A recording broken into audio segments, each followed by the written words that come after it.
You're watching HelloNation.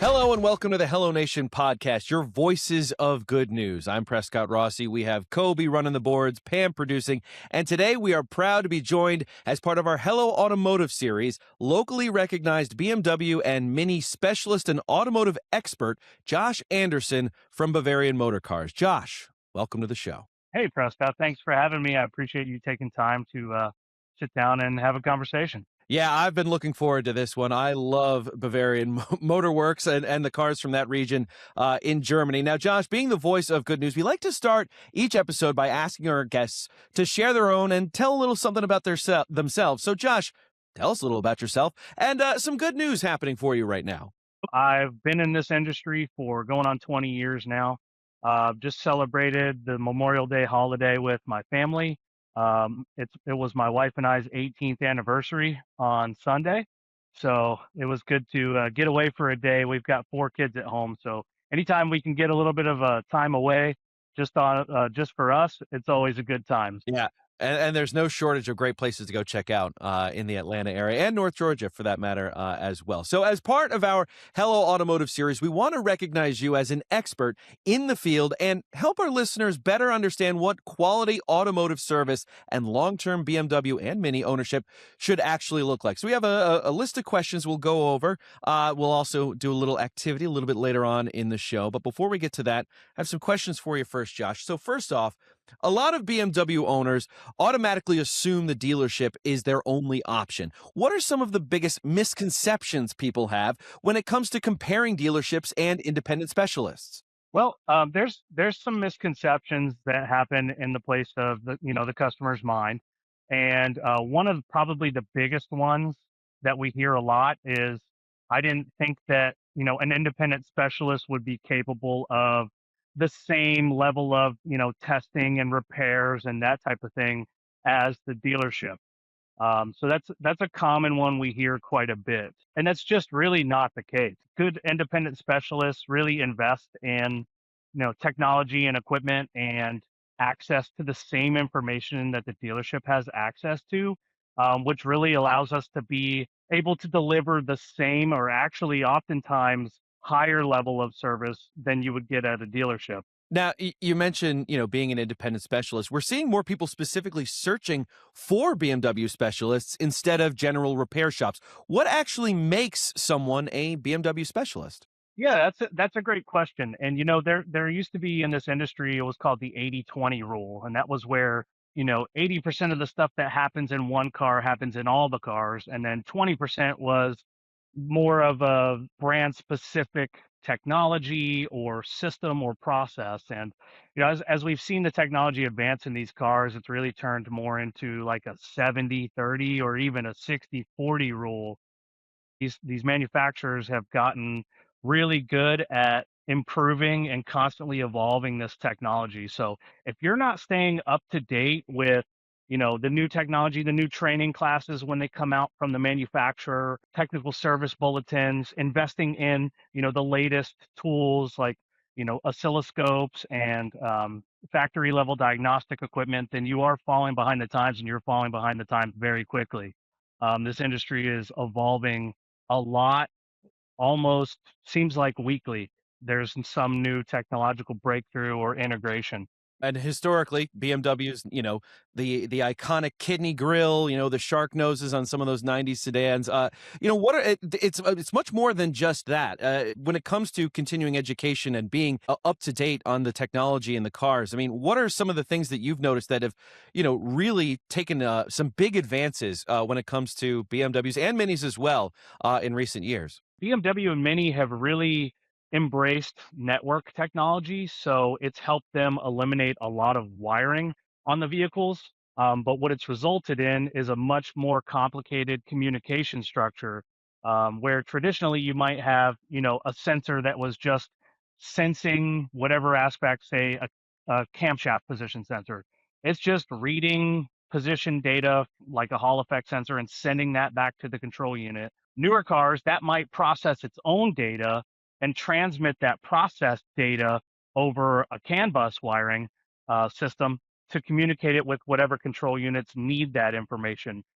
So it's really eliminated the amount of wiring that's in the cars and shifted that towards more of a interconnected network inside the vehicles that's physical. And we're starting to see also cellular and hotspot communication networks that are allowing these vehicles to connect remotely to the manufacturer's home base, so to speak, to relay information.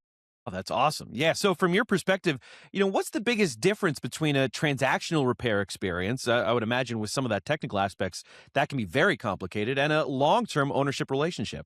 The transaction model is the car gets a tag number and your customer, 14387, and that's really the extent of what they get to know. They listen to what you experienced with the car, bring the car in the workshop, do their best to try to fix the problem, and then deliver the car, take payment, and off you go. And a relationship model, which is I think more beneficial long term as a client, is more where your the shop that you're choosing to use gets to know you more. They understand, what's your lifestyle like? What are you using the car for? What do you plan to do with this car long term? Is it something that you're going to keep for 10 or more years, or are you already shopping the next new model and you're making plans to, you know, sell the current car and replace it with something else? That's all information that helps to build a better client experience and also helps us to better advise you on what to do with the car when there is an issue with the car. It's really more getting to know our clients and what are their plans for this car and what does their life look like. Gotcha. Yeah. And piggybacking off that, why are diagnostics and communication so important when working on modern BMWs? Well, there's a lot of technical aspects to the broken part of the car, and we don't expect our clients to be automotive engineers or software developers. So they relay to us what's happening with the vehicle in very plain language, and we do our best to get a complete picture of what's happening with the car and then break that down into a language that's understandable by the general person who's owning and driving the vehicle. So we do our best to take really complicated things and make it something that is easy to understand for the average person. Josh, what are some signs that a BMW owner has found a shop that they can fully trust? You can kind of tell it's somewhere that you can trust when it feels like that trusted doctor that you have that understands who you are and knows your lifestyle, and it's kind of like a gut feeling that they're looking out for your best interest. Pushy sales tactics and scare tactics should be a red flag for you. You should look for someone who's looking at the complete picture of the car so they can understand its current condition and they understand what future problems are common in that particular year and model, and they're helping to prep you for the future if that's what you plan to do is keep the car. So you should be having a conversation about what's wrong with the car now, but also the common pattern failures that we see with these particular years and models as we move forward in the car's life, so that you can start to plan for those things so you're ready when they do happen and you're not caught off guard. Gotcha. So, how does preventative maintenance change the ownership experience for someone driving a BMW or Mini long term? So it really comes back to the old adage of an ounce of prevention is worth a pound of cure, right? So when we can jump on things early and keep our fluids fresh, and keep the vehicle well maintained, it's going to eliminate large failures and extend the life of components pretty drastically from what we see. These modern cars are rely heavily upon fluid sciences, and I think a lot of people don't give enough credit to like what the engine oil does in a modern car. It doesn't just keep your engine lubricated. It cools it. It's often cooling and lubricating a turbocharger, which is dealing with thousands of degrees and, tens or hundreds of thousands of rotations per minute. With the modern fuel economy standards, the engines tend to run quite a bit hotter than they did 10 or 15 years ago. So all of that causes the engine oil to break down a lot quicker, and other fluids as well, transmission fluids and differential fluids. So it's really important to keep those fluids fresh. If you plan to keep the car long term, it's going to keep your long term ownership costs down. Because instead of replacing an assembly like a transmission or a differential, we can replace the fluid in that assembly and keep that assembly good for a lot longer than if we just ignored it. And I would imagine that technology with each passing year gets better and better. I mean, maybe compare and contrast kind of what it was like working on models 15, 10, 20, even older models of BMW compared to today with, when it comes to fluids and other components of the car as well. 10 or 15 years ago, the cars were still advanced for the time, but a lot simpler than they are comparatively to today's vehicles. They operated to a different standard. I mean, the coolant temperature target was 30 to 40 degrees lower than it is currently. The fluid capacities were larger. Some manufacturers had a more aggressive maintenance schedule for the cars than they have recently. The industry has really shifted its new car goals and theories to meet consumer demand. And over the last 10 years, consumers have basically wanted to replace their car at the end of a lease period. And, every 2 to 4 years, when they get their new phone, they're going to go get the new car too. So, the expected lifetimes of these cars is nowhere near what it used to be, 15 or 20 years ago.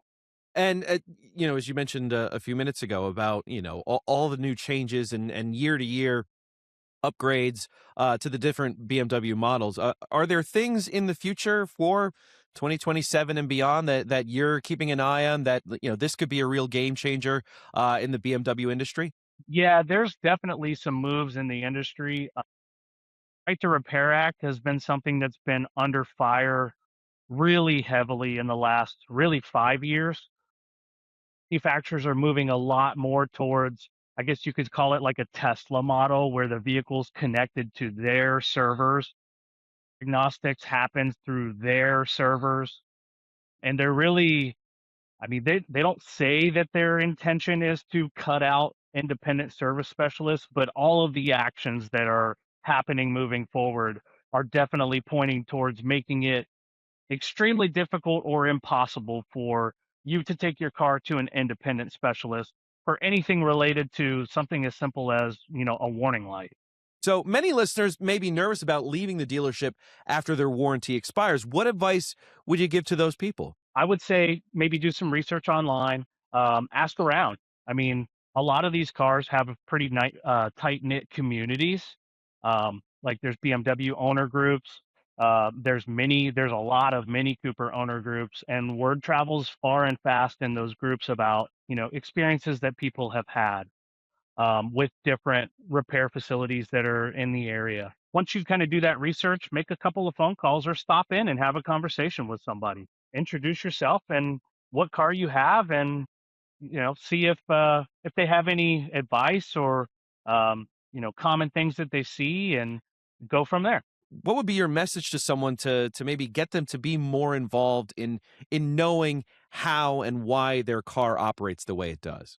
Yeah, so I would say read the owner's manual. I mean, it sounds really elementary. But these newer cars, they don't even ship with an owner's manual, a paper manual. It's all inside the car's electronic systems. They usually have like a quick tips or like a keyword search feature built in. That's great. I would say utilize that. And the BMW end of this world, they're pretty good about explaining, how that system is supposed to serve you as the driver or the passenger of the car. The next thing is, the internet is a beautiful thing. There's a whole lot of information available out there.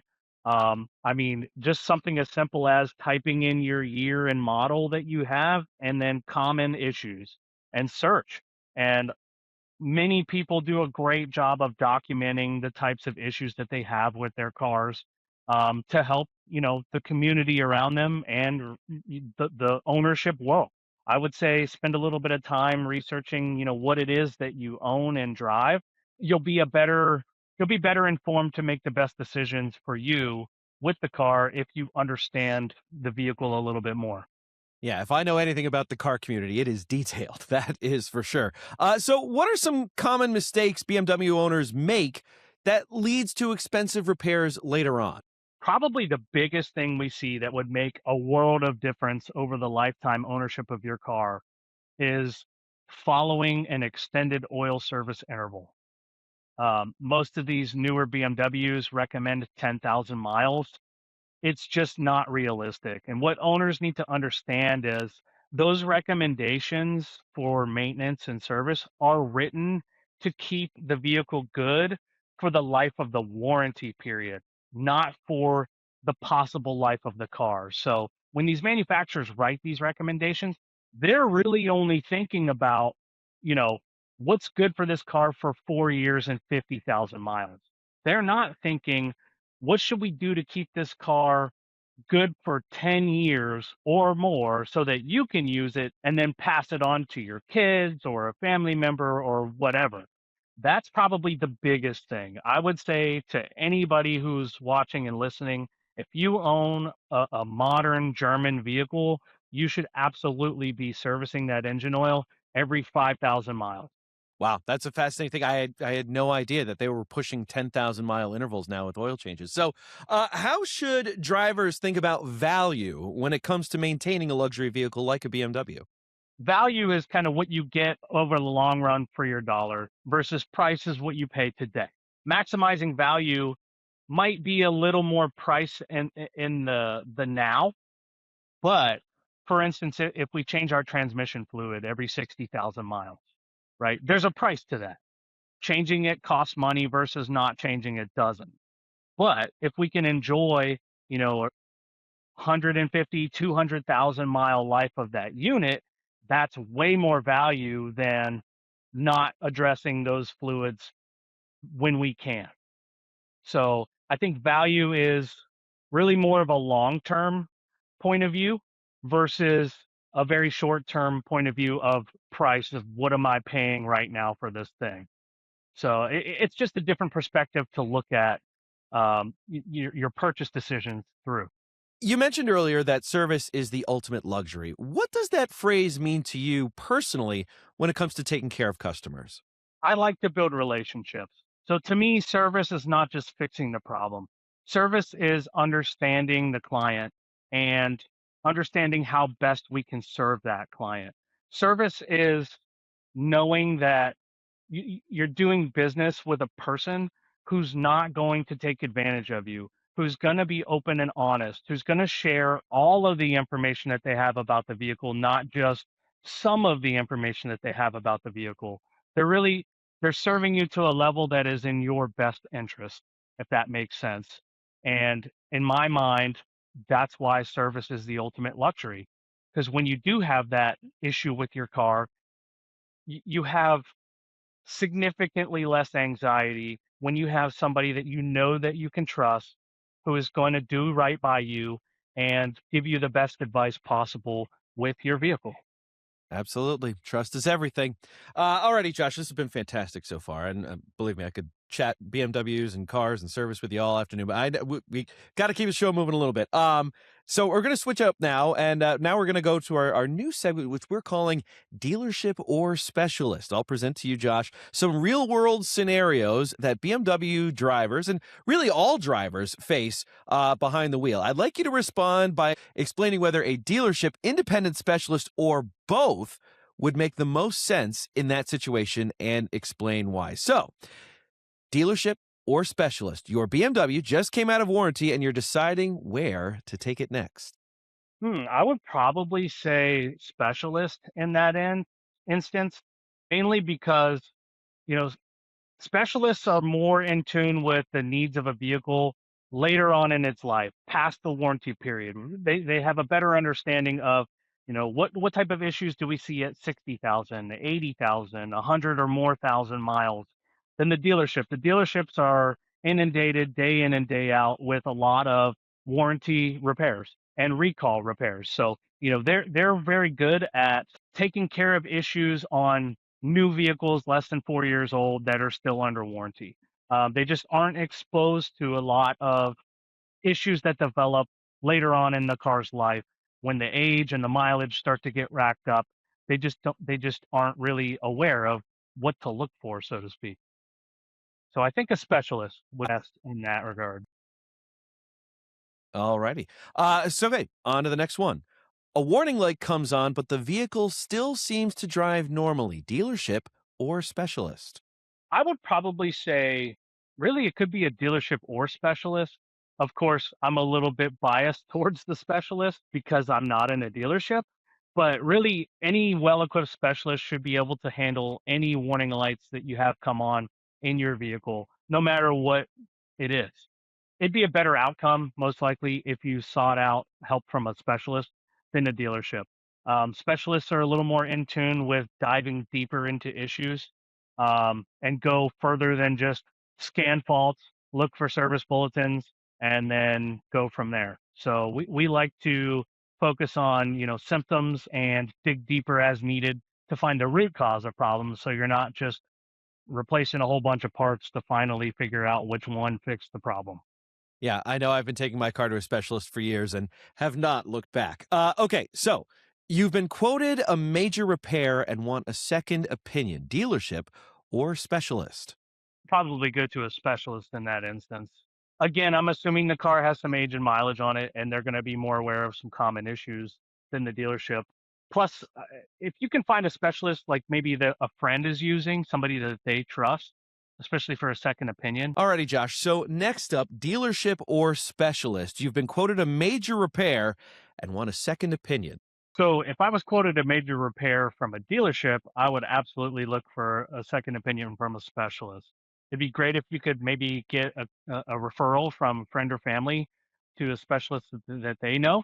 But I would visit a specialist for a second opinion, especially on a major repair. Just get their take on it. See what their opinions are, because they're probably going to be different from what you've been recommended, especially if the major repair recommendation is coming from the dealership. So I would say specialist. Yeah. And I think I know the answer to this next one here. You want to keep your BMW reliable for the next 100,000 miles. Dealership or specialist? Absolutely specialist. Specialists, like we went over earlier, are much more in tune with, the needs of these cars as they exit warranty period and then start to age. So for it's important to have a good understanding of what to expect in this car's future, um, so that you can make the best decision for you. Sometimes it's not the best decision for you to keep that car, and sometimes it is. It really depends on where you're at. Yeah, specialist is going to be able to give you a much better idea of what are normal things to anticipate in this car's life moving forward to the 100,000 plus mile mark. Gotcha. And we'll wrap up the dealership or specialist segment with this. You value communication and transparency more than speed. Do we have to cut speed out too? Because I've got some horror stories I could share about speed with dealerships, but I would say specialist. I mean, if you're looking for transparency and good communication, that's really a niche that specialists fill well. A lot of specialists in our community make it a point to build a relationship with their clients, to be that trusted person that when there is a problem they can call them and know that they're going to get their problem solved and they're not going to get taken advantage of. So, specialists also can move along at a quick pace as well. So that's not just a dealership trait there. So specialist. Gotcha. Yeah, I think I think that's a clean sweep for this segment. I think it's the first time we've ever had that. So you've heard it here first from a true expert. Thank you so much, Josh, for joining us and helping our listeners better understand what trust, communication, and specialist care should actually look like when owning a BMW. If there's one thing you want our audience to take away from this episode about misconceptions, trust, communication, and so on, what would you like them to remember? Man, that's a good question, Prescott. I would say find somebody who puts your interests ahead of making money. Generally, if we take the best care of our clients that we possibly can, we don't really have to worry about making an income. That's just comes along with the territory. Don't put people ahead, or sorry, don't put money ahead of people. Find somebody that's going to do that for you. Perfect. So, Josh, again, thank you so much, man. And of course, thank you, listeners, for tuning in. I'm Prescott Rossi, signing off with Josh Anderson from Bavarian Motor Cars. This has been the HelloNation podcast, where good news travels faster. Maybe in a BMW M5. Who's to say? We'll see you next time.